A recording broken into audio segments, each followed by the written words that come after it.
أعوذ بالله من الشيطان الرجيم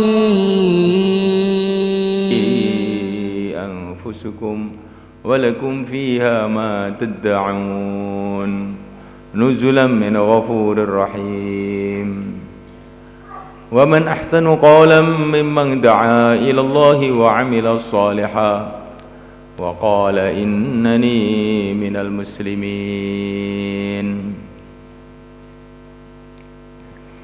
ولا تستوي الحسنة ولا السيئة ادفع بالتي هي أحسن فإذا الذي بينك وبينه عداوة كأنه ولي حميم وما يلقاها إلا الذين صبروا وما يلقاها إلا الذين صبروا وما يلقاها إلا ذو حظ عظيم.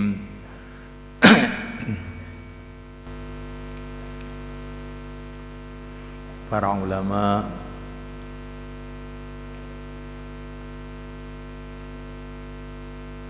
para ustadz, para hadirin, akramakumullah, rahimakumullah.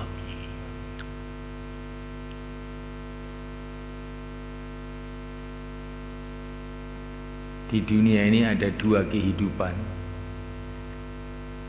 Ada kehidupan yang diridhai oleh Allah, yang dicintai oleh Allah. Ada kehidupan yang tidak disukai oleh Allah.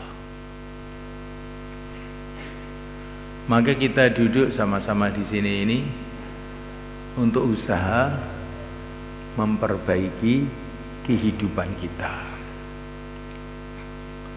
Hari ini manusia sibuk memperbaiki rumah, memperbaiki jalan, memperbaiki mobil, memperbaiki kesehatan. Pokoknya maunya itu baiklah semua itu. Selain satu saja, sedikit manusia yang ingin memperbaiki kehidupannya.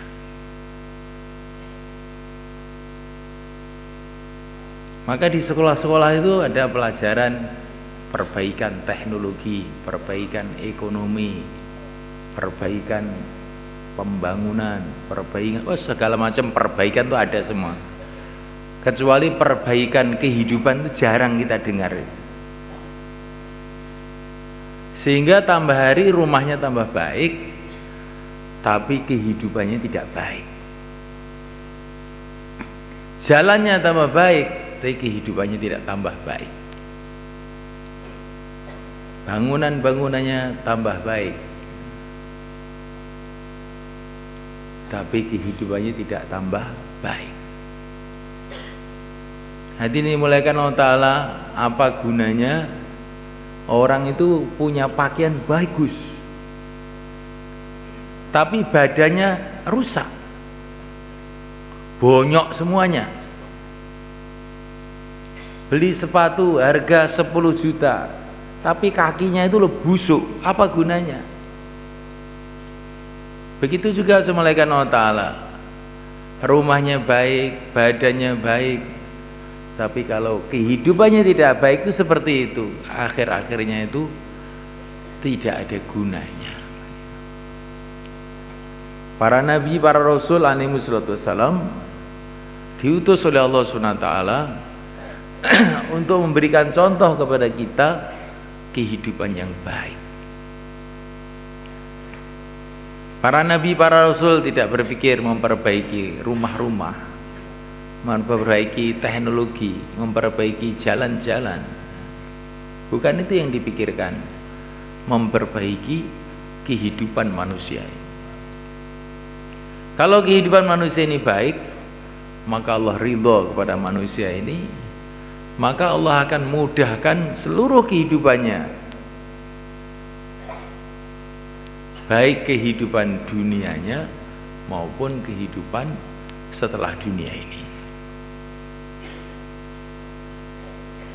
Ringkasnya para nabi, para rasul itu yang dipikir itu bagaimana manusia itu menjadi kekasih-kekasih Allah. Dah. Kalau manusia sudah menjadi kekasih Allah, ya dunia ini yang berkuasa itu Allah, pasti dia akan beruntung. Akhirat pun yang berkuasa Allah, pasti dia akan beruntung. Itulah yang diusahakan oleh para nabi, para rasul. Memperbaiki kehidupan, memperbaiki amalan, memperbaiki hati. Itu yang dipikirkan. Yang mulai karena Allah Ta'ala, kalau orang itu hatinya baik, amalannya baik, jadinya kehidupannya baik, maka di mana saja, zaman apa saja, di daratan atau di lautan, tetap saja dia ini akan mulia, karena mereka ini dicintai oleh Allah. Mereka dibela oleh Allah, dijaga oleh Allah. Mereka ini adalah kekasih-kekasih Allah. Di Mesir pada zaman pemerintahan Fir'aun, menterinya tidak kalah jahatnya, namanya Haman. Masyarakatnya ada dua. Yang satu masyarakat asli Mesir, itu juga kanu qauman fasikin, fasik.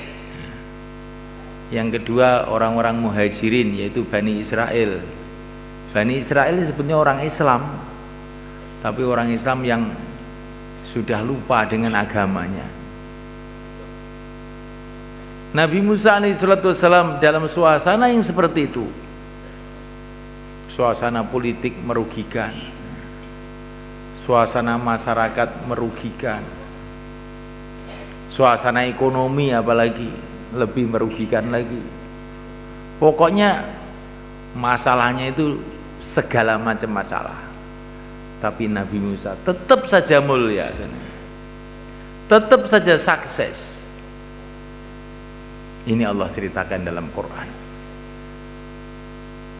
Begitu juga Nabi Ibrahim zaman Namrud. Begitu juga yang mulia Nabi Agung Muhammad SAW, yang diliputi masalah dari segala arah. Di Jazirah Arab penuh masalah. Di luar negeri di sana ada Persia, penyembah-penyembah berhala juga ngamuk kepada baginda Nabi. Orang Romawi juga menyiapkan pasukan untuk baginda Nabi. Pokoknya masalah itu dari segala arah. Tetapi semalakan tetap saja baginda Nabi yang mulia, tetap saja jaya, tetap saja sukses. Karena apa?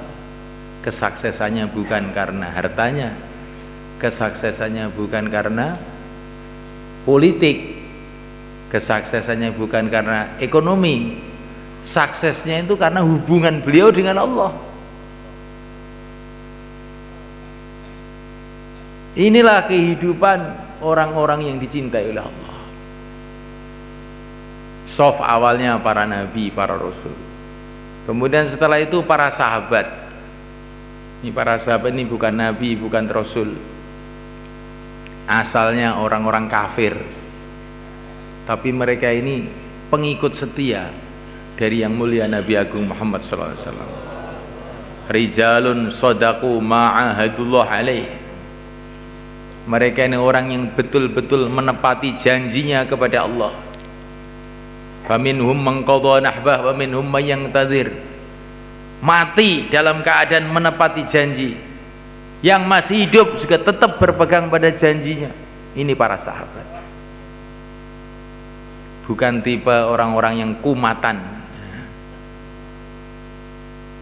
Para sahabat, rijalun sodaku ma'adullah alaih. Ini dalam Hayatus Sahabah, kitab Hayatus Sahabah yang ditulis oleh Syekh Yusuf rahimahullah, itu di garis pertama, halaman pertama tulis itu, rijalun sodaku ma'adullah alaih. Laki-laki yang menepati janjinya kepada Allah. Bukan, katanya janji 4 bulan, tahu-tahu jadi 40 hari. Nah, itu bukan sodaku ma'ahadullah alaih. Katanya mau 40 hari, tahu-tahu tinggal 3 hari. Katanya mau 3 hari, tahu-tahu hilang. Ini bukan sodaku ma'ahadullah alaih. Janjinya robah-robah terus. Janjinya mau iktikaf, tahu-tahu sudah menyiapkan sepeda motornya untuk melarikan diri. Ini malaikat Allah Ta'ala. Ini bukan sahabat, malaikat. Sahabat itu orangnya itu menepati janji. Apa yang mereka janji kepada Allah ditepati betul, tidak peduli apapun keadaan.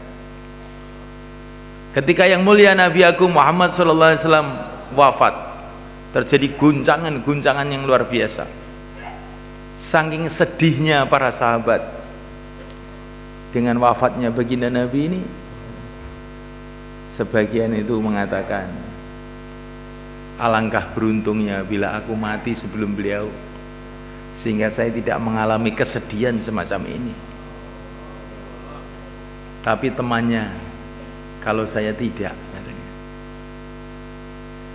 saya akan buktikan kepada Allah SWT bahwa waktu baginda Nabi masih hidup, saya ikut setia beliau, dan Nabi dipanggil oleh Allah, saya juga tetap setia pada beliau.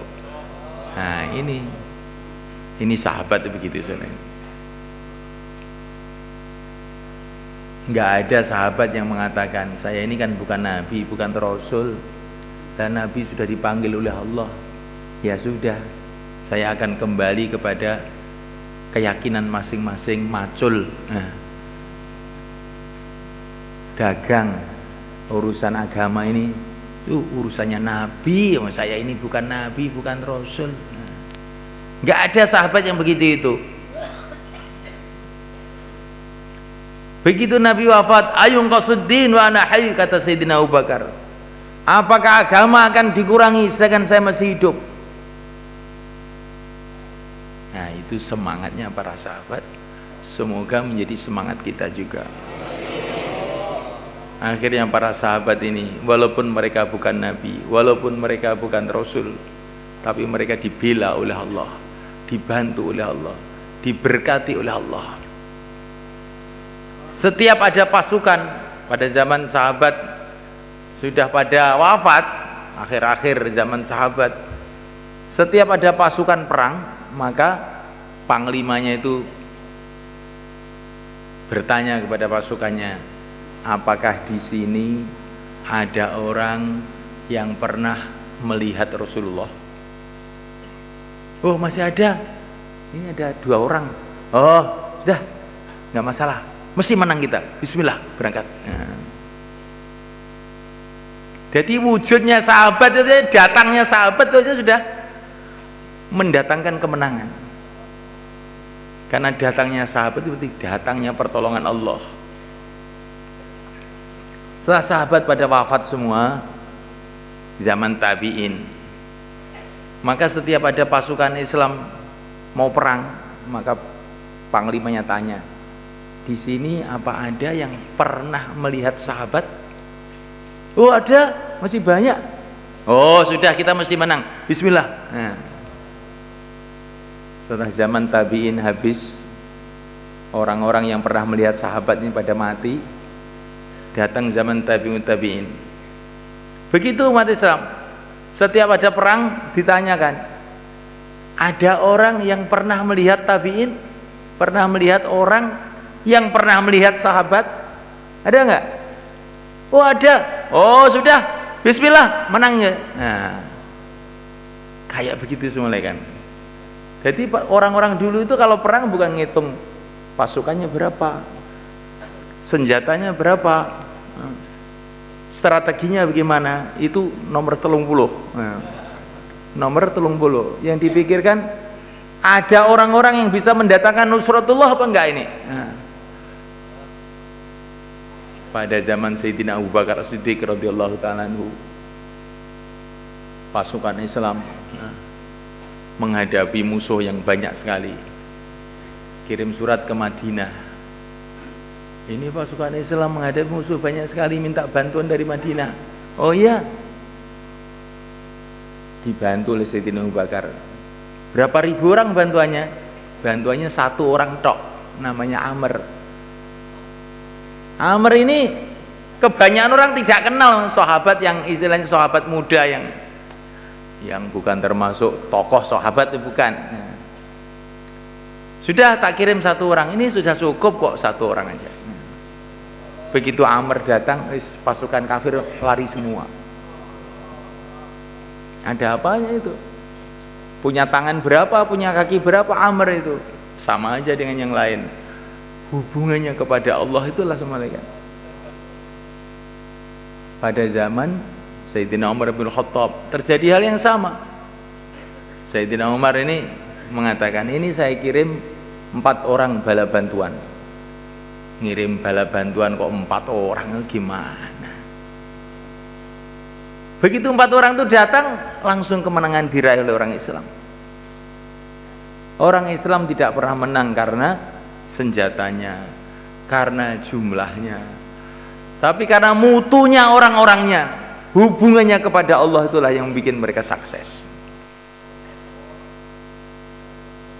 Nah, oleh karena Allah Ta'ala, setelah zaman sahabat juga masih ada orang-orang yang seperti itu, tapi kelompok-kelompok kecil. Kalau zaman sahabat ini merata, umat Islam itu merata semua, semua baik, semua punya hubungan kepada Allah yang luar biasa semua.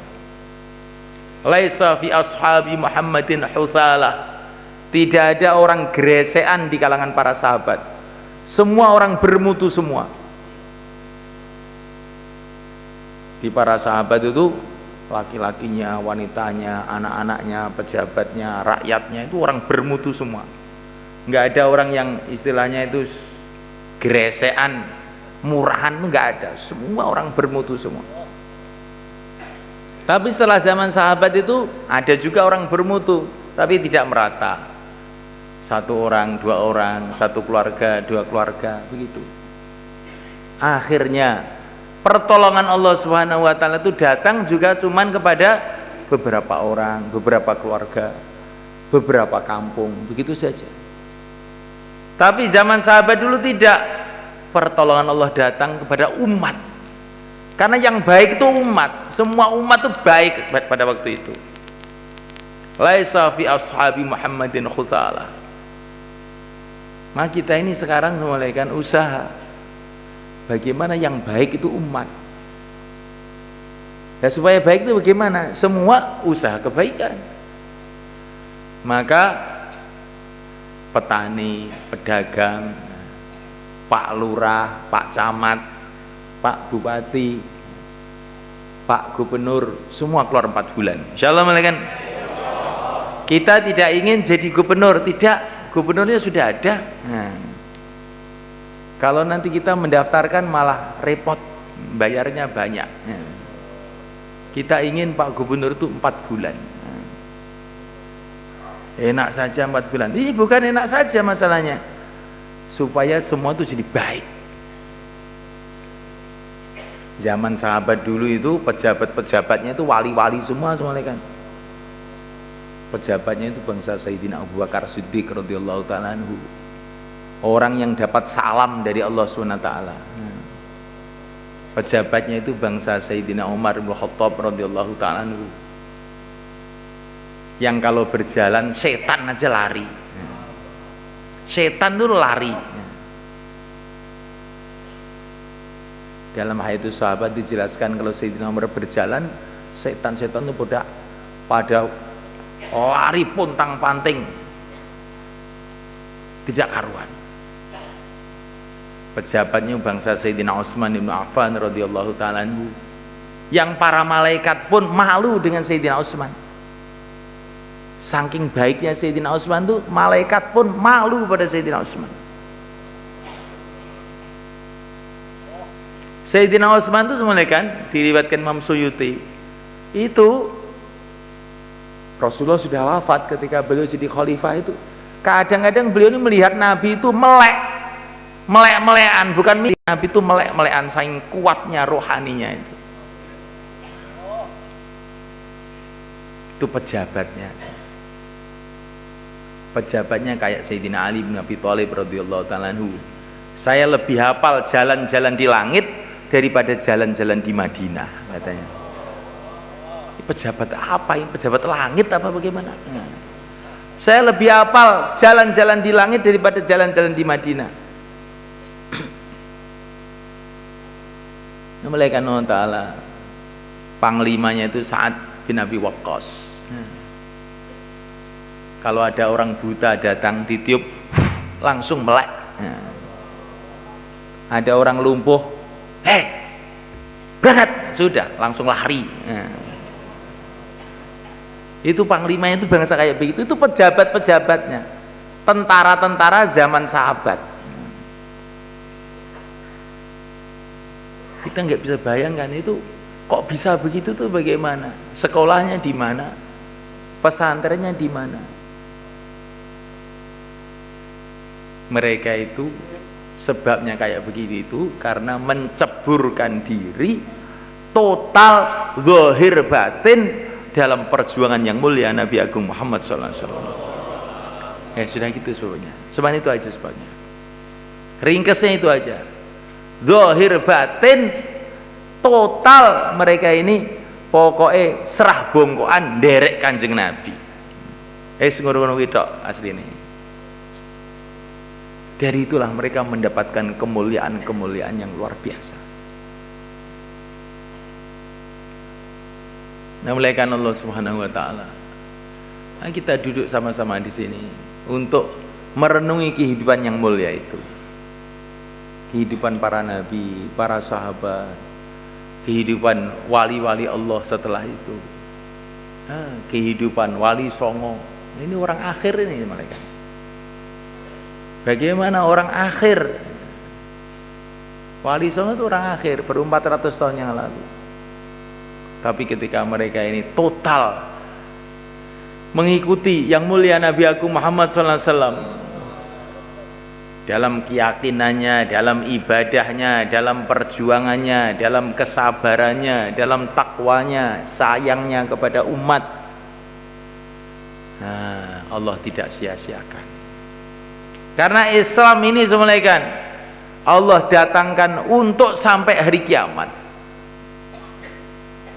Jadi pendaftaran untuk jadi orang-orang yang dekat kepada Allah itu bukan dibuka zaman sahabat saja, zaman tabi'in saja, zaman dulu saja. Tidak, sampai hari kiamat pun dibuka. Ketika Nabi Isa alaihissalam datang ke dunia menjelang kiamat, kalau sudah kiamat sudah tutup namanya, menjelang kiamat maksudnya, maka yang mulia Nabi Agung Muhammad SAW mengatakan, la yalqayanna ibnu Maryama rijalan hum mithlukum aw khairun minkum. Nanti Nabi Isa menjelang kiamat datang ke dunia ini, dia akan berjumpa dengan orang-orang yang seperti kamu, para sahabat, atau bahkan lebih baik. Jadi akhir zaman nanti masih ada orang-orang yang kayak sahabat lagi, itu masih ada sebenarnya. Siapakah mereka? Wallahu alam.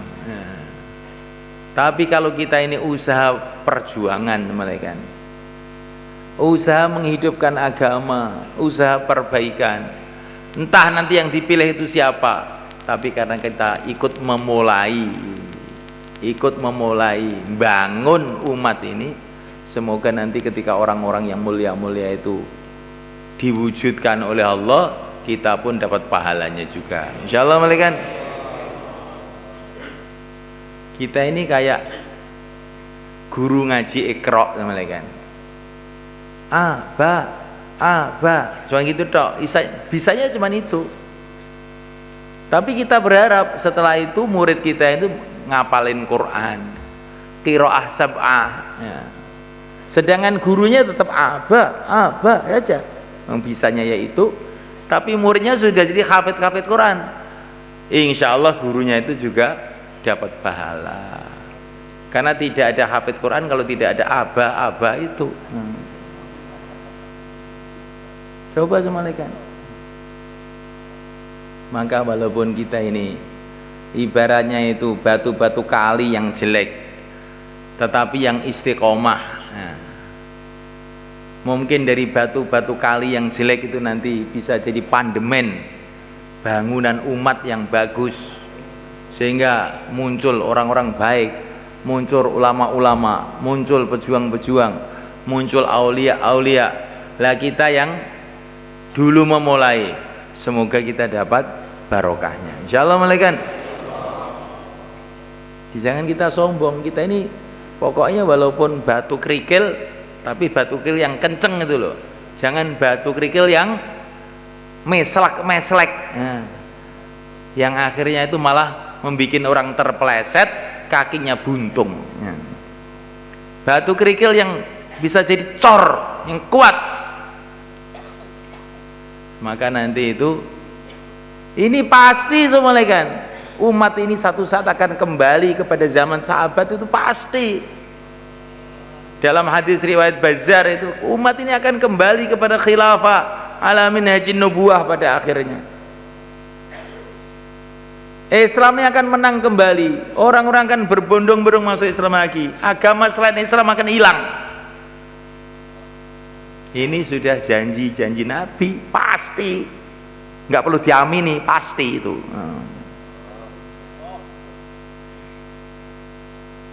Cuman siapa yang oleh Allah digunakan untuk memulai itu, lah kita niat. Pokoknya kita niat dan kita bergerak, insyaallah. Malaikat ini mulakan Allah Ta'ala, para nabi, para rasul, para sahabat dan pengikut-pengikutnya itu ciri khasnya yang pertama, mereka punya yakin yang kuat kepada Allah. Sebagaimana yang dicontohkan oleh Nabiullah Ibrahim alaihissalam, ketika kaki beliau ditali, tangan dibelali, kemudian dilemparkan di dalam api oleh Namrud, Nabi Ibrahim memberikan contoh kepada kita bagaimana keyakinan. Hasbunallah wa ni'mal wakil, cukup Allah, sebaik-baiknya yang diserai segala urusan adalah Allah, cukup Allah. Nabi Ibrahim tidak mengatakan macam-macam perkataan, cuman satu kalimat aja, hasbunallah, cukup Allah. Akhirnya datanglah pertolongan Allah SWT.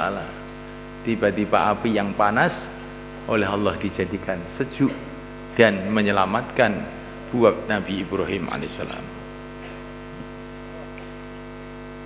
Namulakan Allah Ta'ala, Nabi Musa memberikan contoh bagaimana yakin kepada Allah.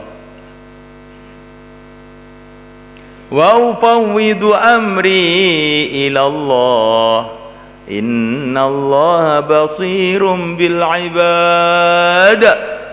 Aku serahkan segala urusanku kepada Allah. Allah Maha tahu kepada hamba-hambanya. Hasilnya apa? Fawaqahullahu sayyiati ma makaru wa haqa bi ali fir'auna su'ul azab. Beliau selamat, Fir'aun musuhnya hancur.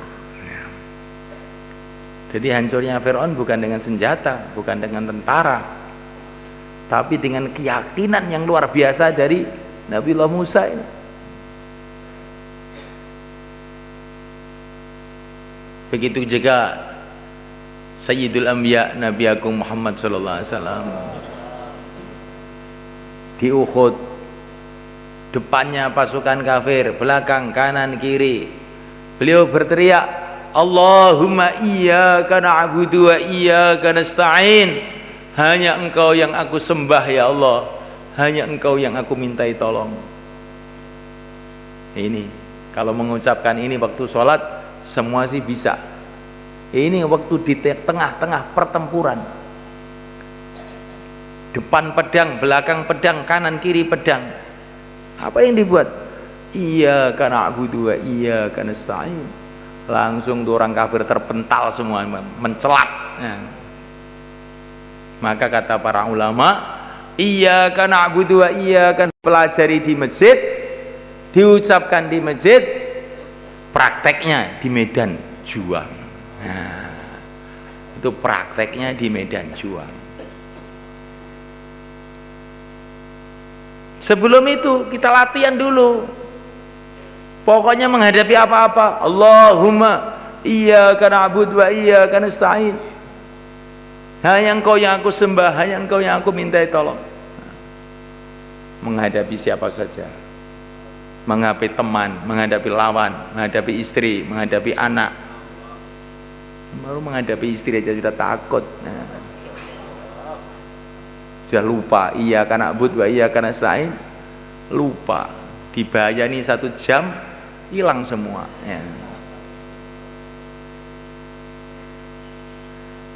Ini malaikat Allah Subhanahu wa taala.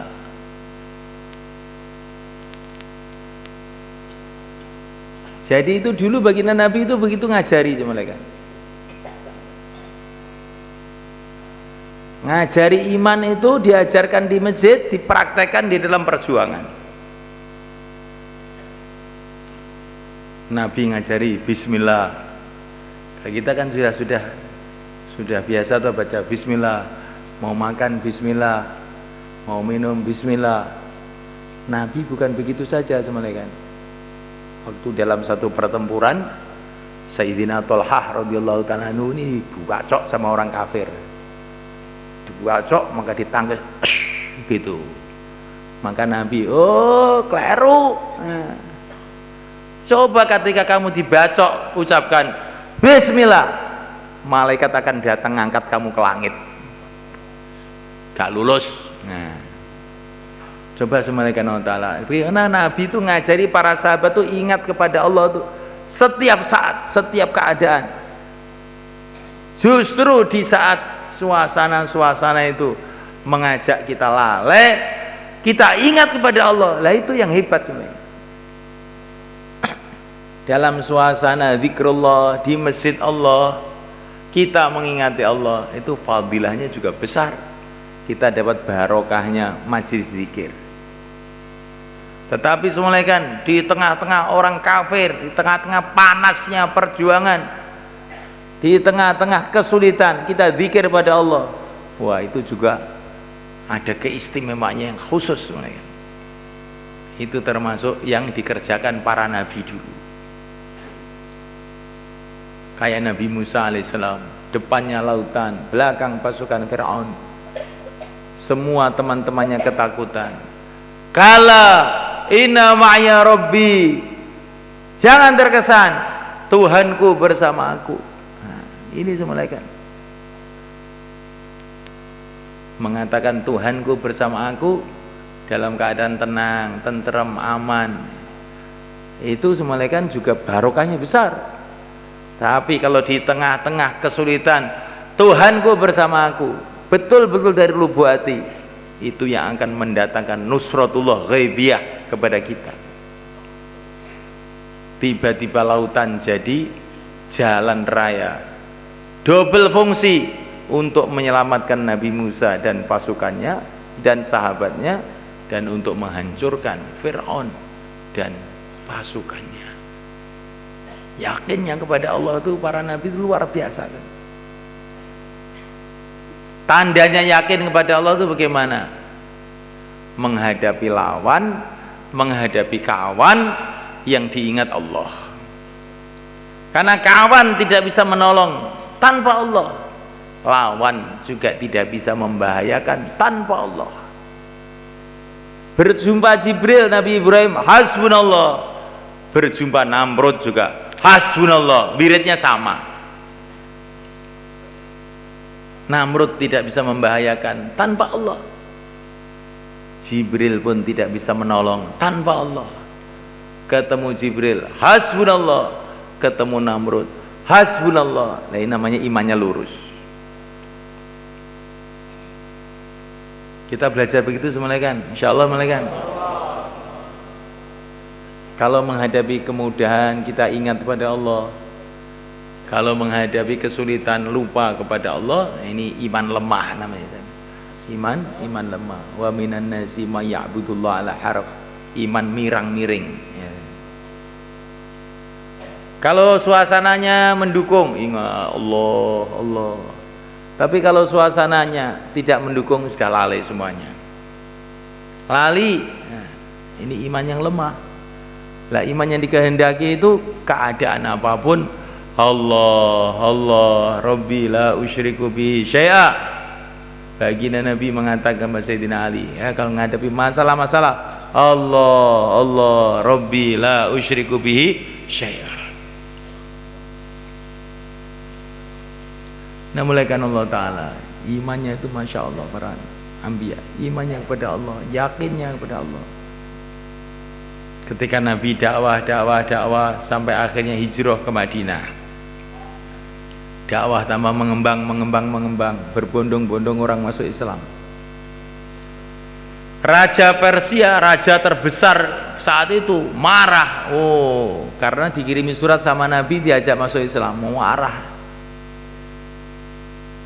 Maka kirim utusan ke Madinah,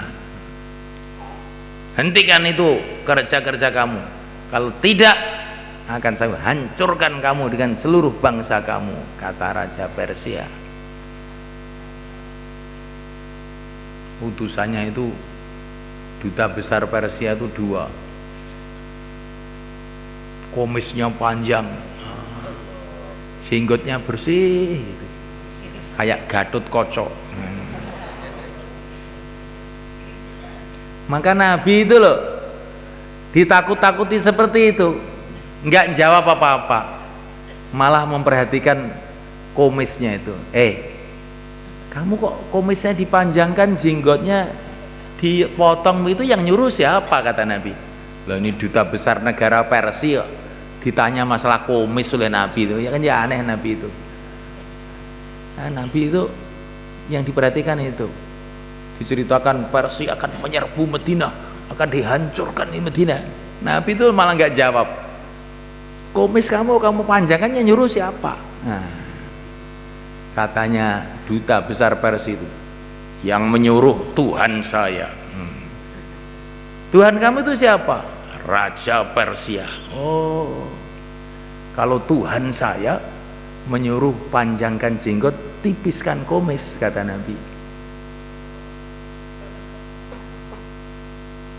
Maka orang utusan Persia ini pelongo ya. Ki piye to dijak omong kok malah pelongo. Nabi mengatakan, sudah, kamu pergi dulu ya, besok pagi kamu kesini lagi. Nah, maka mereka pergi, entah keluyuran kemana, puter-puter. Paginya datang lagi, bagaimana? Maka Nabi mengatakan, Tuhan saya telah membunuh Tuhan kamu. Nabi itu jawabannya itu Masya Allah. Orang Persia, seumpama dakwah ini mau saya, Raja Persia tidak setuju, saya hentikan. Ini dakwah ini bukan mau saya, ini perintah Allah, saya nggak bisa menghentikan. Ketahuilah, Tuhan yang mengutus saya telah membunuh Tuhan yang mengutus kamu, Raja Persia itu. Maka duta besar Persia ini terkejut. Yang benar ngomong, saya catat loh ini. Catatan, ya catatan. Maka langsung dicatat, tanggal sekian, bulan sekian, jam sekian, Muhammad mengatakan begini. Terus dia pulang, dia ngomong sama teman-temannya, pokoknya nanti kalau ngomong dia kok benar, berarti dia itu Nabi, kita masuk Islam aja. Nah, kalau tidak benar, bucuk dia ini, hancurkan. Maka pulang. Setelah pulang, sampai di rumah, datang berita dari Persia, Raja Persia sudah mati. Betul tuh Muhammad ternyata. Ayo masuk Islam aja. Akhirnya orang-orang Persia yang di Yaman itu pada masuk Islam. Yakinnya Rasulullah malaikat. Lah kita ini bukan Rasulullah, tapi meneruskan kerja Rasulullah. Maka kita ini harus punya keyakinan ngikuti Rasulullah. Insya Allah malaikat. Ini usaha dakwah, bukan kita ini disuruh oleh orang Temboro, orang Jakarta, orang Pakistan, orang India, bukan. Ini yang menyuruh dakwah ini Allah. Kita disuruh ikut Rasulullah. Laqad kana lakum fi Rasulillah uswatun hasanah. Maka kita jalan terus. Insyaallah malaikat. Jane ngoten nggih mboten enten sing nglarang. Panjen mboten purun mangkat tok. La haula wala quwata illa billah. Nah iki nek iki repot iki. Ki nggugah wong melek. Wong melek digugah malah ngamuk. Siapa yang menghalang-halangi dakwah? Alhamdulillah sekarang itu orang sudah mulai seneng di mana-mana dengan dakwah itu. Kemarin kita bikin istimak di mana di Magetan, masya Allah, pejabat-pejabat, tentara-tentara, polisi pada datang, pada seneng walaupun belum keluar, tapi seneng dulu. Di Ngawi juga begitu, kemarin di Masjid Jami' Ngawi, masya Allah, ulama-ulama juga banyak rawuh. Ponorogo juga begitu, di Nganjuk juga begitu. Dan kita ini akan usaha setiap kabupaten nanti ada istimewa. Untuk supaya umat Islam semua tahu bahwa umat Islam punya tanggung jawab. Tanggung jawabnya dua, mengamalkan agama dan memperjuangkan agama. Karena umat Islam ini diperintah oleh Allah untuk mengikuti nabinya. Dan Nabi kita ini siang malam dakwah, di rumah dakwah, dalam perjalanan dakwah, sampai sakaratul maut masih dakwah. Dalam keadaan sakaratul maut masih membentuk jamaah untuk dikirim ke negeri Rom. Itu yang mulia Nabi Agung Muhammad SAW. Lah kita ingin begitu, mati dalam keadaan membentuk jamaah-jamaah untuk menyebarkan agama. Insyaallah malaikat. Baginda Nabi ini orang yang paling sayang pada umat. Dalam satu hadis Bukhari malaikat, di padang mahsyar kelak, ketika seluruh nabi, seluruh rasul, bahkan seluruh para malaikat pada ketakutan, saking dahsyatnya keadaan pada hari itu. Tapi yang mulia Nabi Agung Muhammad SAW masih juga memikirkan umatnya. Nabi-nabi mengatakan nafsi, nafsi. Sekarang tidak bisa memikirkan orang lain saya hari ini, hanya bisa memikirkan diriku sendiri. Tapi yang mulia baginda Muhammad SAW, Analaha, analaha, analaha. Ini bagian saya, ini bagian saya. Ini baginda Nabi ceritakan perkara ini kepada kita. Untuk apa? Agar kita ini punya sikap seperti beliau ini. Insyaallah malaikat. Di saat orang-orang sudah berputus asa, orang-orang tua berputus asa, ngurus anaknya mumet. Sekarang ini akhir zaman, anak sekarang susah diatur. Guru-guru SMP, SMA, sanawiyah, aliyah, dosen-dosen juga putus asa. Memang zamannya sudah lain, Pak. Ya sekarang sak jalan-jalannya saja. Sulit sekarang itu. Pejabat-pejabat pun sudah berputus asa. Cari pegawai yang bisa dipercaya, yang tidak korupsi, sulit. Sekarang ini yang penting pokoknya jangan sampai ketahuan, itu aja yang penting. Daya itu semalaikan. Karena sudah kalau kita ingin pegawai yang bersih, sudah malah nggak dapat pegawai, malah kantornya tutup jadinya. Ya sudah seada-adanya saja.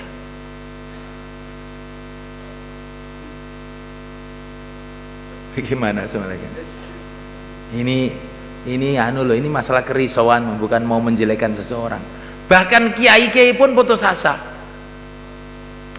Santri sekarang ini sulit. Nggih mboten kepanggih. Kalau dikasih pengajian nggih, setelah itu sudah lupa lagi. Nggak kayak santri dulu masuk pesantren jadi wali-wali. Sekarang santri susah, katanya Pak Kiai pun juga sudah putus asa.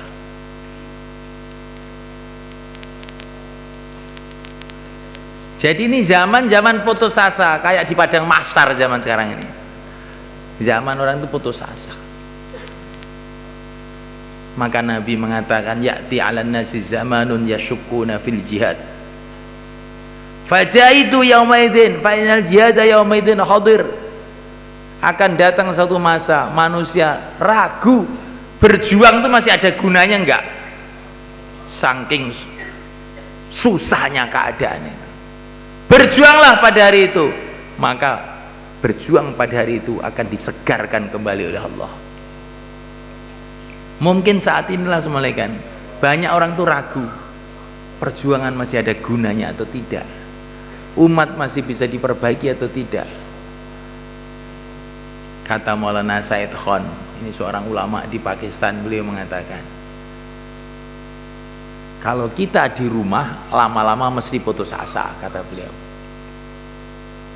Lihat para nabi itu bergerak. Safir ta'awadhan amang tufariquhu bang safa inna ladzizal aishi fin nasabi, kata Imam Syafi'i. Kita bergerak, nanti putus asa ini hilang. Ternyata kita dapat orang-orang yang baik, orang-orang yang mau berjuang bersama kita, angsor-angsor yang kuat. Kalau kita di rumah saja putus asa. Itu Wali Songo itu rumahnya bukan Jawa, di negeri jauh sana, datang ke sini. Masya Allah, barokahnya akhirnya tidak karu-karuan. Umpama mereka itu di negerinya mereka sana, mungkin putus asa juga jadinya. Para nabi bergerak. Lah umat ini sebabnya berputus asa, ini sebabnya kata beliau karena kurang bergerak.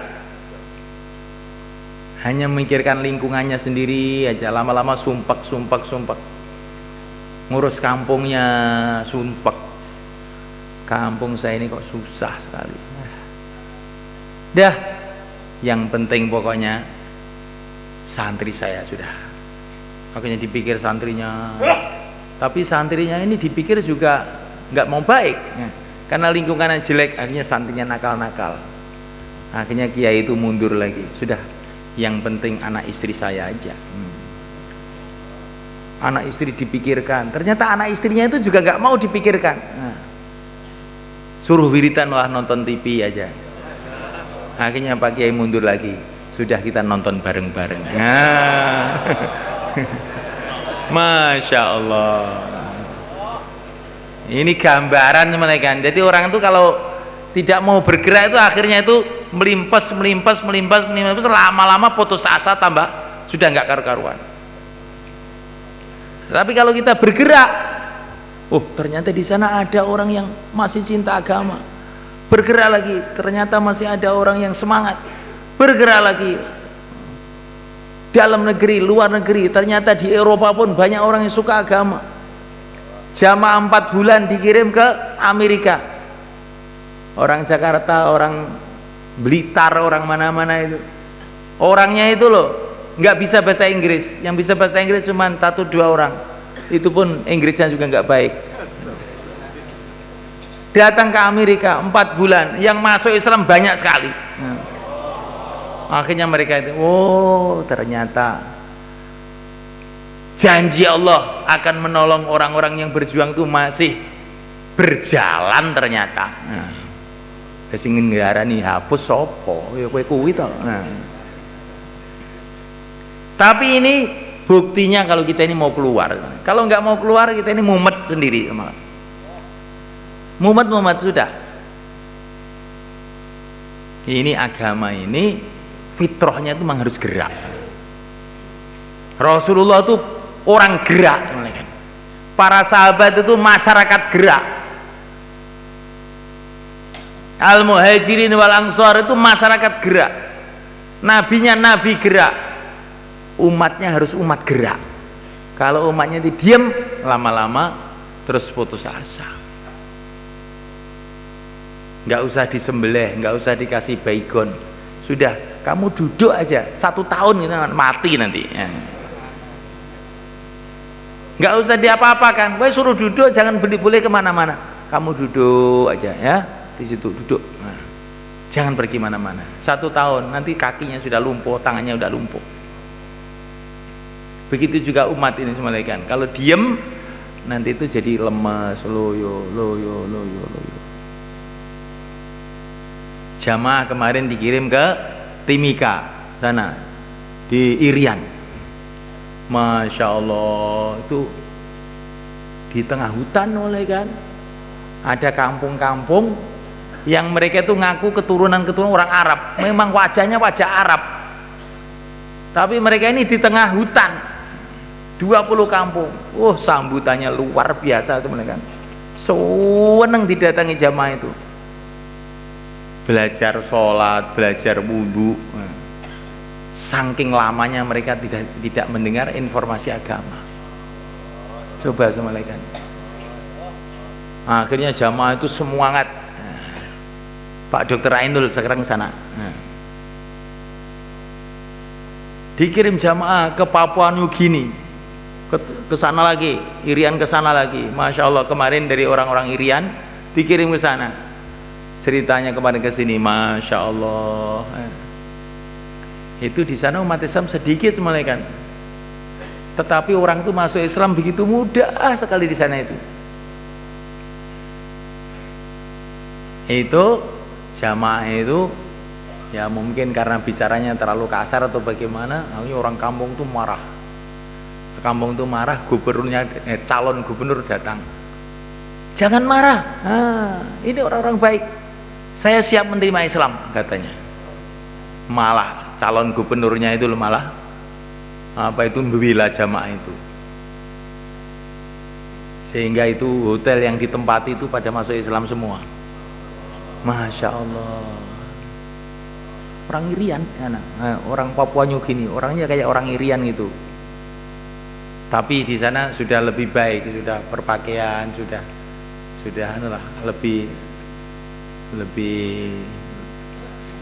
lebih maju. Nah, malaikat Allah Taala, jamaah Masyurot, ibu-ibu juga dikirim ke Inggris. Masya Allah, sambutannya juga luar biasa. Kemarin Pak Mulison ke Kanada 4 bulan.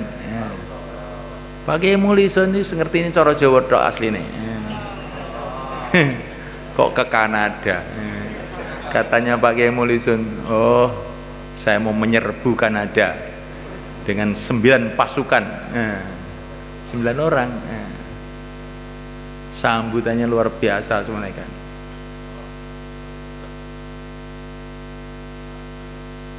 Jadi semulaikan Allah Ta'ala dengan bergerak itu ternyata itu banyak orang-orang yang mau menerima kebaikan. Maka setan tuh nggak mau kita bergerak, maunya kita ini diam aja. Nanti kalau udah diam terus putus asa. Akhirnya nonton TV bareng-bareng itu tadi. Ini gambarannya itu begitu itu, nyatanya juga begitu itu. Lah orang yang kancane larang wiritan piye? Ya bareng-bareng baik, nah gitu. Itu memang wataknya manusia.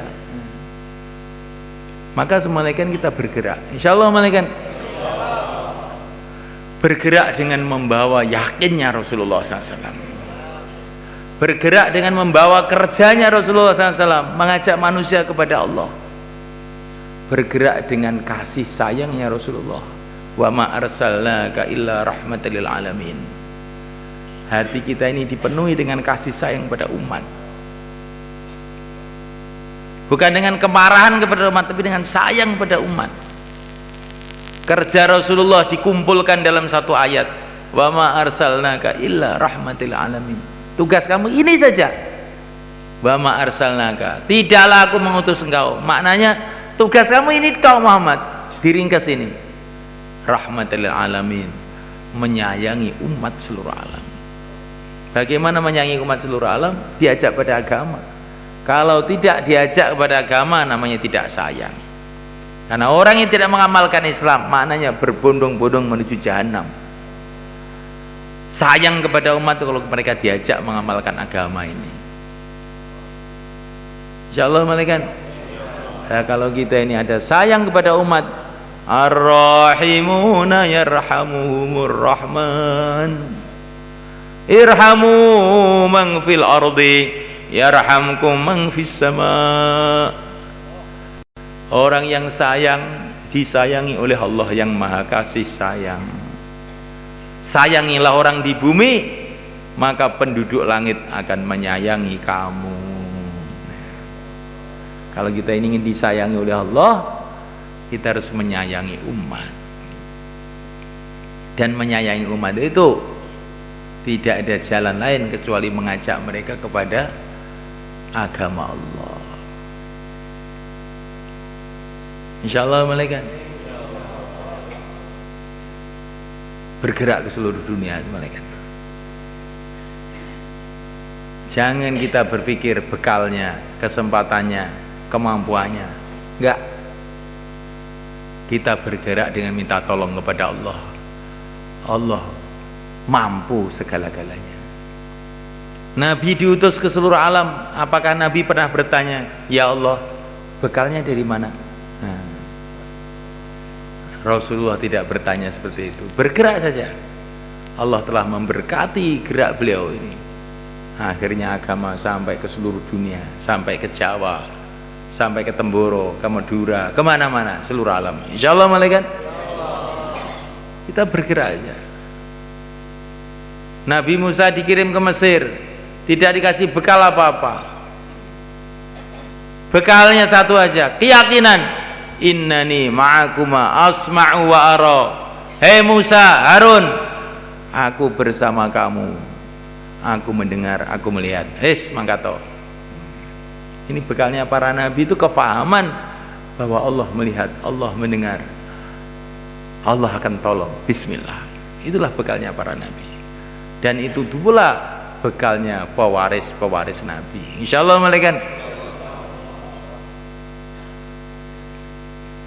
Mulaikan Allah Subhanahu wa taala. Bila iman kepada Allah masuk ke dalam hati, pasti orang akan cinta kepada Allah. Kalau orang cinta kepada Allah, pasti akan cinta kepada Nabi.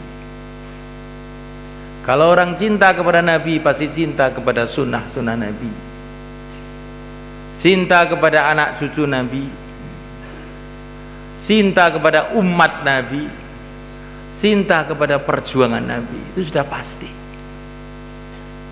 Jadi orang merasa beriman terus kemudian tidak mau memikirkan umat ini tidak benar semuanya kan. Iman itu buktinya memikirkan umat, mau berjuang. Innamal mu'minuna alladzina amanu billahi wa rasulihi thumma lam yartabu wajahadu bi amwalihim wa anfusihim fi sabilillah ulaika humus shadiqun. Orang iman itu orang yang iman kepada Allah dan Rasulnya, tidak ada ragu sedikit pun, dan kemudian berjuang. Itulah orang yang imannya benar. Jadi kalau orang itu tidak mau berjuang, itu berarti bukan termasuk shadiqun, benar dalam imannya. Jadi berjuang ini bukan masalah mau atau tidak mau. Dalam Quran itu dikatakan buktinya iman itu mau berjuang. Kalau kita nggak mau berjuang, itu berarti belum ada bukti imannya itu. Bukti kesungguhan imannya belum ada. Ulaika humus shadiqun. Orang yang mau berjuang itulah yang benar dalam imannya. Coba semalakan kita pikirkan nih. keadaan umat di kampung kita, kampung-kampung sekitarnya, di negeri kita, di luar negeri, di mana saja. Al-Imam Al-Ghazali rahimahullah beliau mengatakan, kalau ada satu orang di pojok dunia sana tidak tahu agama, kemudian kamu tidak berbuat apa-apa untuk dia, kamu dosa, dan seluruh umat Islam dosa semua. Jadi kalau ada orang nggak tahu agama di pojok Irian Barat sana, kemudian kita tidak berbuat apa-apa, nggak pergi ke sana, nggak ngirim orang ke sana, nggak usaha apa-apa yang kita bisa, minimalnya hatinya tidak ada greget, prihatin, nah, kita dosa dan umat Islam semua ikut dosa. Maka harus kita kirim jamaah-jamaah ke ujung-ujung negeri ini, ke pulau-pulau terpencil, pucuk-pucuk gunung, Gunung Bromo, Malang itu semua kan. Itu di dekatnya, di muka hidungnya umat Islam, tapi di situ agama begitu lemah sekali. Beberapa tahun yang lalu santri-santri kita kirim ke sana waktu Ramadan, banyak orang masuk Islam di sana, disunati bareng-bareng di sini. Ini kemarin juga sudah pada datang lagi ke sini, minta jamaah lagi. Coba semalaikan, siapa yang memikirkan itu? Di saat agama tidak ada yang mau memikirkan, kita memikirkan, maka pahalanya itu berlipat-lipat. Nabi mengatakan 3 orang dicintai oleh Allah. Yang pertama, di tengah malam orang-orang pada tidur semua, dia bangkit, kemudian tahajud, merengek-rengek, ya Rabbi, ya Rabbi. Ini dicintai oleh Allah. Yang kedua kali, ada orang perlu bantuan, orang miskin perlu bantuan, nggak ada orang bantu, terus kemudian dia dengan sembunyi-sembunyi membantu, dicintai oleh Allah.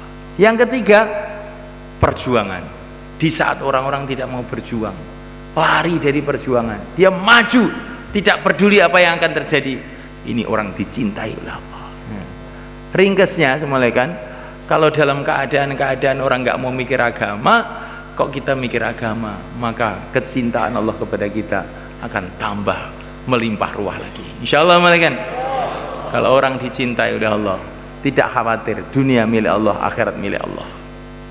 Untuk itu semalekan, yang hari ini mau keluar 4 bulan, untuk kita ini ada rasa tanggung jawab agama. Baginda Nabi itu bukan hanya dakwah, bukan hanya ibadah, bukan hanya mengamalkan agama, tapi beliau ini tanggung jawab agama, memulai perjuangan agama. Maka kita umatnya juga begitu, bukan hanya dakwah, bukan hanya ibadah, bukan hanya amal, tapi kita ada rasa tanggung jawab.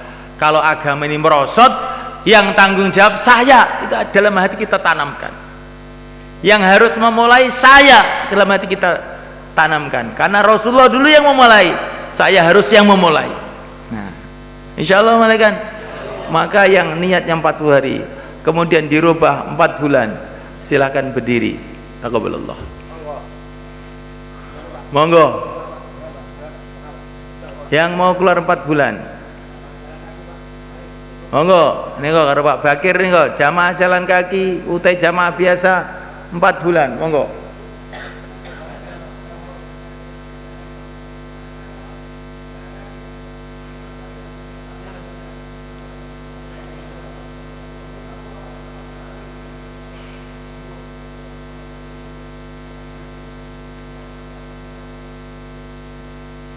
Belajar tanggung jawab, kemerosotan agama di seluruh dunia, saya yang bertanggung jawab. Sebagaimana orang tua kalau anaknya nakal, dia merasa bersalah, padahal dia tidak nakal tapi merasa bersalah. Anak saya nakal gara-gara saya didik nggak bener ini, nangis dia, astagfirullah. Seorang kiai kalau santrinya ngantuk juga dia sedih. Barangkali ini sebab dosa-dosa saya lah, santri saya pada ngantuk. Astagfirullah. Karena apa? Kiai itu ada rasa tanggung jawab urusan santri. Lah kita ini ada tanggung jawab umat. Maka kemerosotan umat yang salah saya ini. Karena saya tidur saja. Tidak ada pikir, tidak ada perjuangan. Tidak ada pengorbanan umat, akhirnya kayak begini. Astagfirullahaladzim. Saya mau tobat. Tobatnya bagaimana? Sekarang juga berangkat. Insyaallah malaikat. Monggo sing badhe sekawan wulan jumeneng, monggo. Taqabbalallah. Siapa lagi? Sekarang yang 40 hari, baik jamaah yang sudah terbentuk, kalau yang sudah terbentuk menempati tiangnya masing-masing. Yang belum terbentuk ke timur. Silakan yang mau keluar 40 hari, silakan berdiri. Monggo.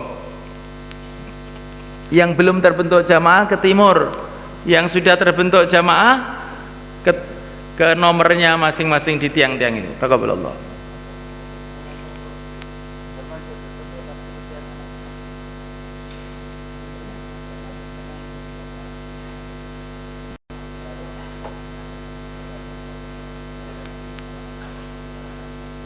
Silakan jamaah sudah terbentuk langsung dengan jamaah sendiri. Langsung di tiangnya masing-masing. Dan jamaah dan ini rombongan.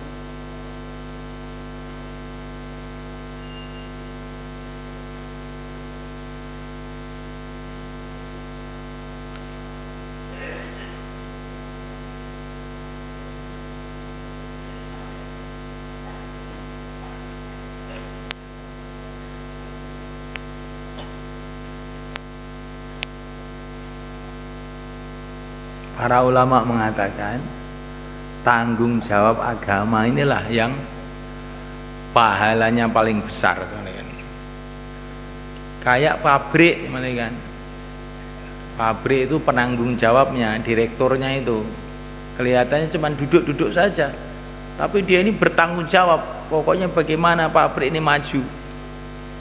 Maka walaupun dia duduk saja sambil minum kopi, pahalanya, gajinya itu paling besar. Karena rasa tanggung jawab itu sama mereka. Nah sekarang ini yang amal agama itu masih ada, tetapi yang tanggung jawab ini sedikit mereka. Dakwah, alhamdulillah sudah mulai jalan. Itu yang tanggung jawab itu loh. Kalau dakwah merosot, nanti bagaimana saya di depan Allah? Ini Syekh Abdul Wahab hafizahullah. Ini orang tua kita di Pakistan. Kalau malam itu lagi nangis, waktu tahajud itu mulai kan nangis. Maka beliau ini berteriak-teriak kadang-kadang. Kalau saya tidak sungguh-sungguh dalam perjuangan ini, nanti di padang mahsyar saya taruh di mana muka saya di depan Rasulullah SAW. Katanya beliau itu gitu tuh. Nah buktinya kita sama cinta sama Nabi, teruskan perjuangan Nabi. Orang-orang tua kita itu nangisnya kayak begitu sebenarnya. Kita ini akan ada urusan kan dengan Allah, urusan dengan Rasulullah. Kalau kita nggak sungguh-sungguh sekarang, gawat kita ini sebenarnya kan.